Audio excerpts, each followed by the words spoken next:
ঠান্ডা লাগছে? হ্যাঁ, জানো, এই রাস্তাগুলো একা হলে কত সুন্দর লাগতো না? কারণ সুন্দর জিনিস একাই উপভোগ করা যায় না।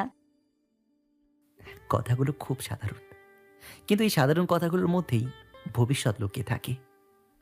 দীপশিখা হঠাৎ থামে। সৌভিক, একটা কথা বলবো? এই ভালোবাসাটা শুধু আজকের রাত পর্যন্ত তো? এই প্রশ্নটা আসে ভেতরের ভয় থেকে। সৌভিক থামে, দীপশিখার সামনে দাঁড়ায়। হ্যাঁ দীপু, ভালোবাসা যদি শুধু রাত পর্যন্ত হতো তাহলে আমি আজকে এতটা গভীর হতাম না। কিন্তু মানুষ বদলে যায়।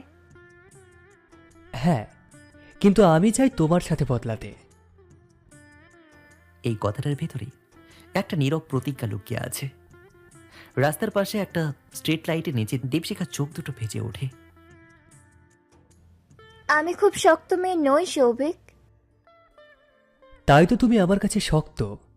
আমি যদি কখনো ক্লান্ত হয়ে পড়ি তাহলে আমি তোমাকে বিশ্রাম দেব। সৌভিক ধীরে দীপশিখার কপালে একটা দীর্ঘ আশ্বাস ভরা চুমু দেয়। এই চুমুতে নিরাপত্তা আছে। এই নতুন বছরটা আমি আর একা শুরু করিনি, তাই না? না, এবং শেষও একা করবে না। শহর ধীরে ধীরে ঘুমাচ্ছে, কিন্তু এই দুজনের ভেতরে একটা নতুন জীবন চুপচাপ জেগে উঠছে। রাতের পর সকাল আসে, এটাই নিয়ম। কিন্তু কিছু সকাল শুধু দিন শুরু করে না, একটা জীবনের দিক বদলে দেয়।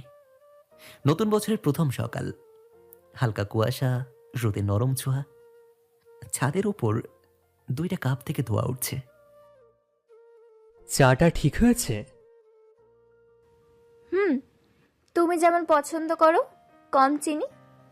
ভালোবাসলে এই জিনিসগুলো ভাবনা থেকেই জানা হয়ে যায়। ওরা পাশাপাশি দাঁড়িয়ে, কাঁধে কাঁধ ছুঁয়ে।